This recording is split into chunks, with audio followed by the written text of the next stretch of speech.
Hello, knowledge seekers. In this episode of 20-Minute Books, we delve into the remarkable story of Jim Simons, an enigmatic mathematician and hedge fund maven whose unprecedented success is captured in The Man Who Solved the Market by Gregory Zuckerman. This 2019 narrative unfolds the life of Simons from his dazzling achievements in geometry, award-winning contributions to mathematics, to his covert endeavors in cracking Soviet codes. Eventually, it showcases his unprecedented rise through the establishment and operation of Renaissance Technologies, a firm that revolutionized market strategies with advanced algorithms. Gregory Zuckerman, the author, brings a wealth of expertise as a special writer at the Wall Street Journal and is a thrice-honored recipient of the Gerald Loeb Award, the pinnacle of recognition in business journalism. Zuckerman is also known for his previous insightful works, The Frackers and The Greatest Trade Ever. The Man Who Solved the Market is not merely a biography, it is a lens into the mind of a man who broke the boundaries of finance with mathematics. As such, this episode is highly recommended for professionals in finance, business journalists, and anyone fascinated by the intersection of high-level mathematics and real-world financial innovation. Join us as we explore the intellectual journey and the market wizardry of Jim Simons, a man who rewrote the rules of investing.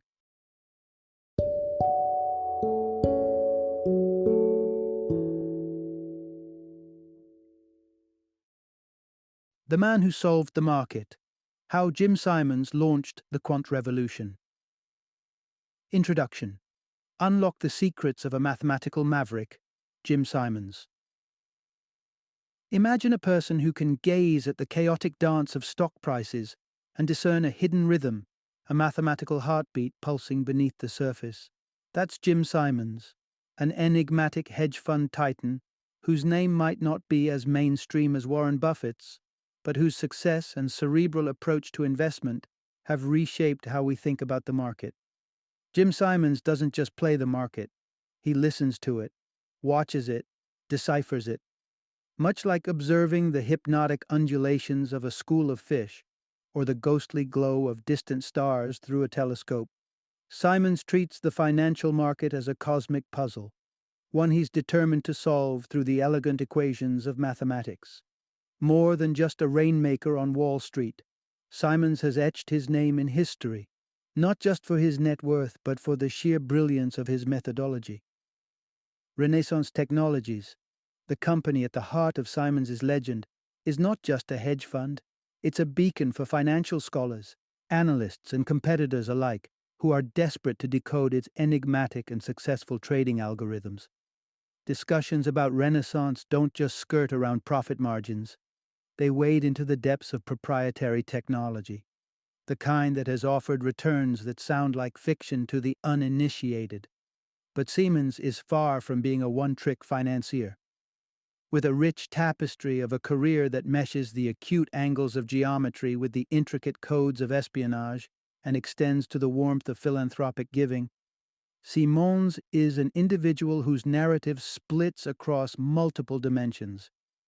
With such a multifaceted persona, one becomes eager to explore the vignettes of his life, from his precocious grappling with the ancient conundrum of Zeno's paradox as a toddler to his fondness for a particular Joseph Conrad's literary work, enough to name his venture after it.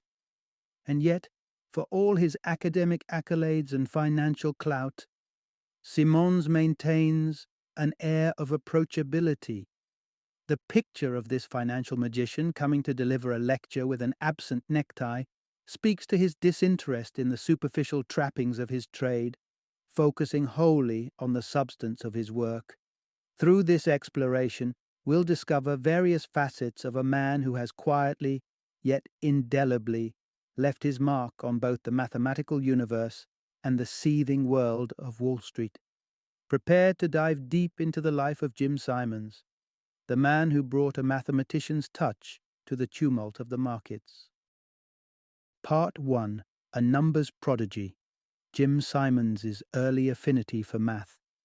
From his earliest days, Jim Simons exhibited a fascination with numbers that seemed to go beyond ordinary childhood curiosity. His world was one of digits and divisions, a realm where the abstract became play and numerical challenges were tackled with precocious talent. Growing up in 1930s Massachusetts, as the cherished only child of Matthew and Marcia Simons, Jim's leanings towards numbers revealed themselves in remarkable ways. Imagine, if you will, a 3-year-old dividing 1024 by 2 repeatedly, manifesting an almost otherworldly grasp of numerical concepts. But it wasn't just figures on paper that captivated young Simons. On a seemingly mundane family drive, a 4-year-old Jim found himself pondering a practical conundrum: the impossibility of an empty gas tank. In his mind, having the tank's content endlessly negated the possibility of it ever being fully depleted, inadvertently treading the same philosophical ground that vexed the ancient mind of Zeno with his famous paradoxes. Such early encounters with complex mathematical ideas pointed to something special within Jim that couldn't be ignored, an innate relationship with math that was too strong to be directed elsewhere. Despite well-meaning advice from the family's physician, who suggested a medical career, a smart choice for a bright Jewish boy, Jim's destiny was clearly forged in numerical equations rather than surgical incisions. He set his sights on MIT, where he plunged into a mathematics degree. Jim faced challenges initially, even failing some exams, but after dedicating a summer to tackling thorny theorems, his understanding and passion flourished. He found himself lying on the campus grounds, eyes closed, fully immersed in mathematical reverie, pondering whether the intricacies of math held the secret code to the universe's enigma. In a serendipitous moment, the sight of his professors, formidable figures in math, engaged in intense nocturnal debate over coffee and cigarettes, sealed Jim's love for the discipline. It wasn't just any life he sought, but one rich in the unending pursuit of mathematical truths, where the inspiration struck not by day, but by the allure of endless nights punctuated by caffeine, the haze of tobacco, and the thrill of mathematical discovery. Part 2. The unexpected transition from academia to espionage. Jim Simons' code-breaking adventure. After setting the academic world alight with his extraordinary doctoral thesis on the fascinating complexities of higher dimensional geometries, Jim Simons seemed destined for a long and storied career in academics. Harvard University snatched him up, eager to add his brilliance and his unorthodox teaching style to their faculty. Imagine a classroom buzzing with the excitement of learning, where the professor, often sans socks, shares in the thrill of exploring algebraic labyrinths that even he admits can be just beyond his grasp.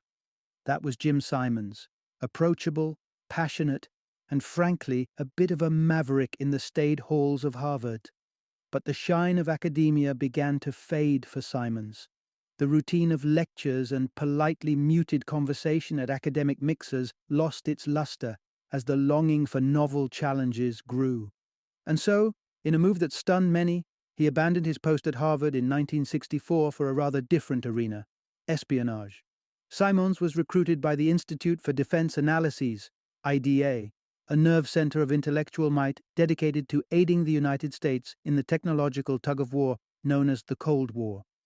Mathematicians here weren't required to know the first thing about espionage or code breaking. It was their pure mathematical acumen that IDEA coveted. Their motto, celebrating trials and errors as pathways to brilliance, resonated with Simons' philosophy. The IDA's record in code breaking was lackluster at the time.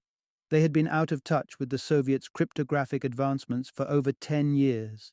Into this challenge stepped Simons, whose mathematical prowess birthed an algorithm so efficient that it would represent a new epoch in code breaking.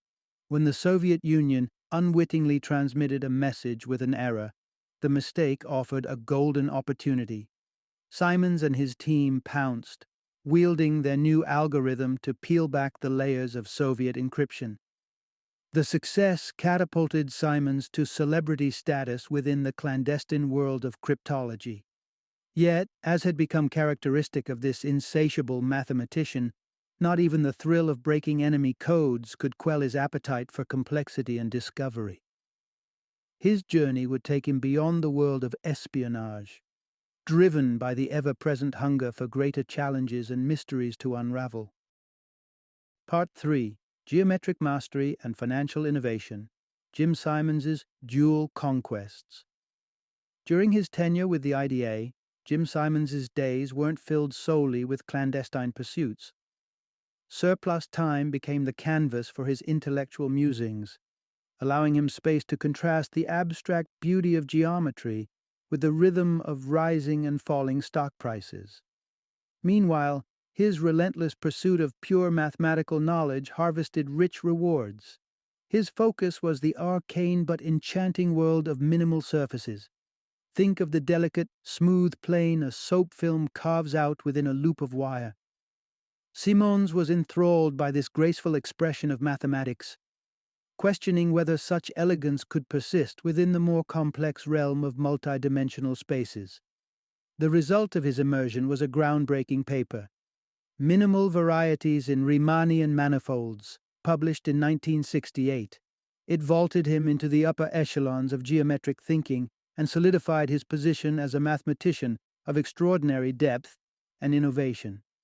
Yet even while his theoretical findings in geometry garnered applause in academic circles, Simons found himself drawn toward the tangible and tumultuous arena of the financial markets.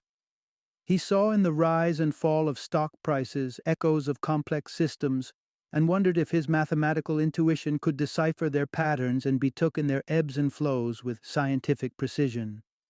Simons began to construct a revolutionary trading model that bucked the traditional approach of weighing earnings reports and company news. Instead, he proposed that the markets were beholden to abstract states, akin to the physical states of matter. Each of these states, such as the erratic high variance or the promising good state, indicated different market behaviors found in the data rather than economic fundamentals. This conceptual framework, while rudimentary by today's standards, was pioneering in its time. It anticipated the future of predictive models that would straddle diverse domains, a testament to Simons's role as a visionary in both the mathematical and financial worlds. Part 4. From Math Departments to Market Dynamics. Jim Simons' Journey to Founding Monometrics. In 1968, Jim Simons faced an unexpected shift in his career trajectory. An outspoken critic of the Vietnam War, he found himself ousted from the IDA, his differences in perspective proving too great for the institution.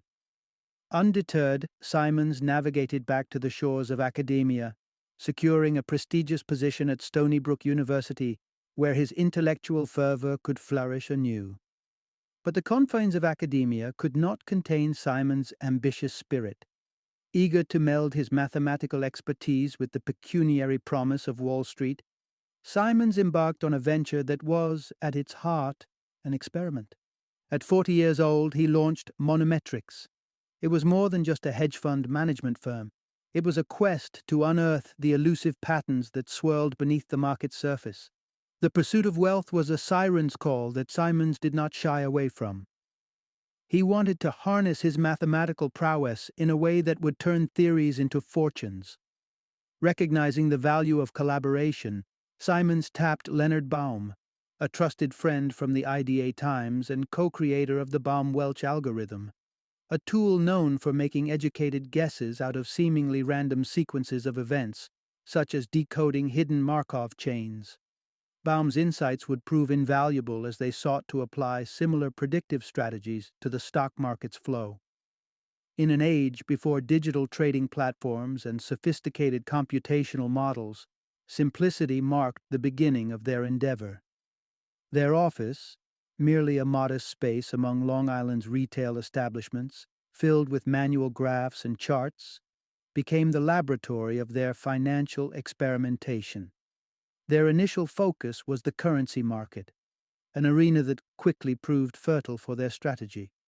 A striking moment came when Baum, lounging on the beach, suddenly envisioned an incoming fiscal tide related to the undervalued British pound.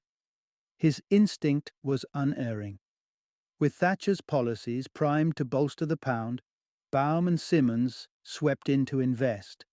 And as the value of the pound soared, so did the fortunes of monometrics, swelling their resources like a spring flood.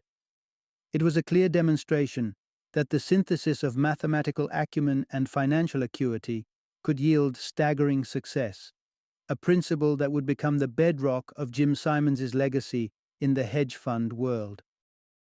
Part 5. The symbolic connection between monometrics and literature's moral quandaries. At the heart of Jim Simons's foray into the world of high finance was monometrics, a name that conjured images of advanced mathematics and wealth generation. But the true genesis of the name had literary underpinnings, mirroring a journey of the soul as much as it charted a financial one. Simons, surrounded by a cerebral crew of mathematicians turned financiers, sought a moniker for his burgeoning hedge fund that would capture the essence of his venture. The name Nimroy was chosen, an anagram that paid homage to Lord Jim, a novel by Joseph Conrad, interwoven delicately with a nod to the Royal Bank of Bermuda, the financial conduit for monometrics dealings. Conrad's Lord Jim tells the story of a young sailor, plagued by guilt and shame, pivoting from a single moment of cowardice as he abandons a distressed ship. Greg Hollander, a keen-eyed recruit at monometrics, noticed that Simmons saw his own shadow in Conrad's protagonist. The shifting of his career from the noble pursuit of academia to the gilded chase of finance struck a chord similar to Jim's inner conflict. The name Nimroy was not just a shrewd financial decision, but a window into Simon's own grappling with the mercurial nature of honor and success. The early days of the fund tested the mettle of Simons and his team. Rookie investment mistakes were made. They bought low, but hesitated to sell when the winds were favorable. A painful lesson came with gold's sharp plunge, from its dizzying heights to a sobering low, taking with it a significant chunk of monometrics' potential profits. Within the quiet confines of his office, Jim Simons lay on a couch, steeped in reflection, projecting the image of a man burdened by doubt. Questioning his capabilities to Hollander, Simons revisited the tale of Conrad's Lord Jim. He saw similarities in their self-perception and stark shortcomings, musing darkly on the character's ultimate fate, a veiled parallel to his own trepidations amid the tumultuous sea of the financial world. Part 6. Pioneering the Computer Revolution in Investment with Renaissance Technologies.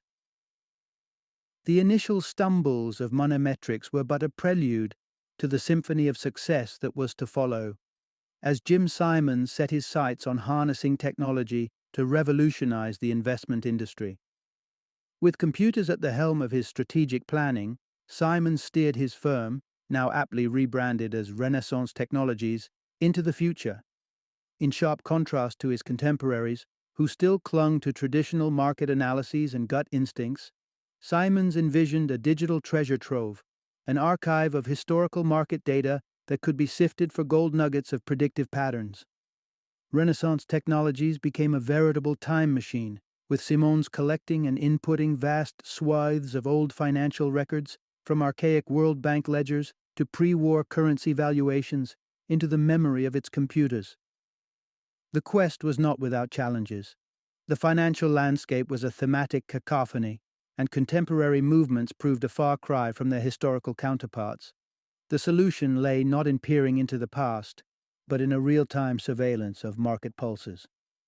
Simons amassed cutting-edge computers, copious data storage, and high-speed market data links, solidifying Renaissance Technologies as an investor with unparalleled insights into the market's heartbeat. At the intersection of this burgeoning data stream and the predictive prowess of Leonard Baum's math stood James Axe, a brilliant algebraist recruited by Simons. Axe refined Baum's methodologies, adapting them to the restless tides of the 1980s at markets.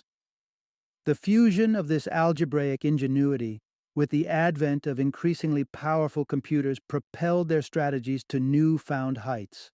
It was a watershed moment, prompting Simons and Axe to baptize their hedge fund medallion in a nod to the mathematical accolades that had been the prologue to their current venture. Medallion was the crystallization of their combined intellectual might, both a tribute to past achievements and a beacon of future prosperity. Renaissance Technologies' Medallion Fund charted a course that would become legendary, boasting an astronomical average annual return of over 66% and raking in trading profits surpassing $100 billion. They may not have deciphered the entire market's enigma, but they had certainly attuned their instruments to pick up its subtler signals, transforming whispers of market trends into a harmonious tune of profit and financial foresight. Part 7. When Renaissance Met Robert Mercer, a tale of technical genius and diverging paths. The constellation that was Renaissance Technologies needed new stars to chart its course across financial universes, and that quest led Jim Simons to cross paths with Robert Mercer, a coding virtuoso with a track record of groundbreaking work at IBM. Mercer's achievements in speech recognition technology stood out as heralds of his technical prowess, making him an ideal candidate for Renaissance's ambitions. Mercer had been transfixed by computers since his youth, finding solace and challenge in the emerging realms of technology during the 60s and 70s. A chance encounter with astronaut Neil Armstrong at a youth science camp had lit the fire of possibility within him, a beacon that would guide his educational and career choices, leading to remarkable advancements in computer speed at a weapons lab.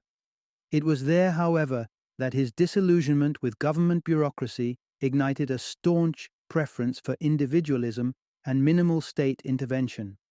Upon joining Renaissance, Mercer's coding acumen proved transformative, honing the firm's systems, rooting out inefficiencies, and ultimately contributing to its financial success during the 1990s.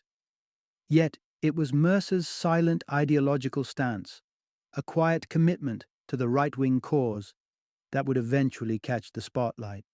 His demure demeanor veiled a fervent belief in conservative politics, manifesting in substantial financial support for platforms like Breitbart and, more notably, Donald Trump's presidential campaign. This stood in stark contrast to Simon's democratic leanings and his own political contributions. Within the walls of Renaissance, politics played second fiddle to the intricate dance of numbers and algorithms. However, as Mercer's political engagements grew increasingly public, tensions arose, culminating in his departure from the co-CEO post at Renaissance due to investor pressure amidst the controversy of the 2016 election. Reportedly, it was Simons who made the unenviable decision to steer Renaissance clear of the political maelstrom. Jim Simons and Robert Mercer, two paragons of their respective crafts, carved indelible marks on history, one through the lens of mathematics and the other through the binary of computing. Their lives diverged dramatically in ideology and influence, reflecting the complex intersections of brilliance, technology, and personal convictions. They typed away, reshaping the fabric of finance and politics, leaving an enduring impact on both spheres. Part 8. The Remarkable Legacy of a Modern-Day Medici in Finance. Jim Simons. Jim Simons' Curriculum Vitae is a document that tells the story of a man who could rival the influence of the Medici family, not in the realm of European politics or Renaissance art, but within the modern complexities of global finance and beyond. To enumerate his accomplishments is to outline a life less ordinary, marked by unprecedented success and profound impact. Standing at the pinnacle of trading history, Simons has outmatched the profits of revered investment gurus, names like Warren Buffett and George Soros, through the unparalleled gain of the Medallion Fund, which boasts over $100 billion in profits. In recent times, Renaissance has consistently garnered annual trading returns that eclipse the entire revenue of renowned companies such as Levi Strauss and Hyatt Hotels. With a personal fortune estimated at $23 billion, Simon's wealth surpasses that of figures like Elon Musk and Rupert Murdoch. The innovation-driven trading strategies spearheaded by Renaissance technologies didn't just rewrite the playbook for finance. They left an indelible mark on a multitude of industries. From sports teams embracing data analysis to healthcare professionals and military strategists employing mechanized and algorithmic assistance, the Renaissance model has crystallized as a standard protocol. Yet, Jim Simon's story is not merely one of financial juggernauts and algorithms. His legacy, akin to the famed Medici support of artistic and intellectual endeavors, has found its expression in a dedication to philanthropy. His contributions are vast and varied. The Simons Foundation fortifying the pillars of education and health, Math for America nurturing the next generation of educators, supporting healthcare initiatives in Nepal, and endowing Stony Brook University with resources to advance knowledge and discovery. Today, Simons remains an enigmatic figure, almost mythical in stature. A veil of secrecy envelops the workings of Renaissance technologies, with employees bound to silence on the firm's inner machinations. But even with this cloak of discretion, the image of the young Jim Simons, eyes closed, dreaming in numbers, persists as an enduring and poignant origin story for one of the world's most mysterious and influential characters in finance and beyond. Final summary. In a narrative that spans from the elegant theories of geometry to the clandestine corridors of Cold War cryptology, Jim Simons emerges as a figure who transcends the typical trajectory of a brilliant mathematician. His journey carries him past the threshold of academia and deep into the arcane world of codebreaking, where his work paves the way for new approaches to interpreting data patterns. Yet, it is in the volatile sphere of finance, where Simons marks his most indelible legacy with the founding of Renaissance technologies. There, he turns the traditional investment strategies on their head, championing a radical new model that relies on sophisticated algorithms, vast data collection, and computing power to decipher the subtle movements of the markets. The success of Renaissance technologies, anchored by the Medallion Fund's unparalleled performance, revolutionizes the finance sector, setting a precedent that ripples across industries worldwide. In the wake of this seismic shift, Jim Simons evolves into a figure reminiscent of the legendary Medici, using his amassed wealth to fuel a gamut of philanthropic efforts that span education, health, scientific research, and more. From a prodigy absorbed by numbers to a magnate who scripts an entirely new chapter of financial history, Jim Simons' life story is a testament to the power of mathematical elegance and a relentless quest for innovation. His legacy is that of a maverick who not only predicted the market's fluctuations, but reshaped the very landscape of global finance and philanthropy.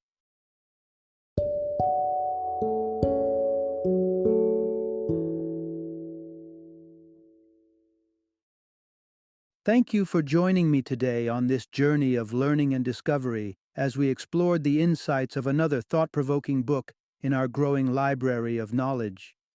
If you've enjoyed our time together, please take a moment to follow our podcast, give us a 5-star rating, and share 20-minute books with other knowledge seekers. Your support truly means a lot. Don't forget to join me again in the next episode, where we will delve into another enriching book. Until then, happy reading and happy listening.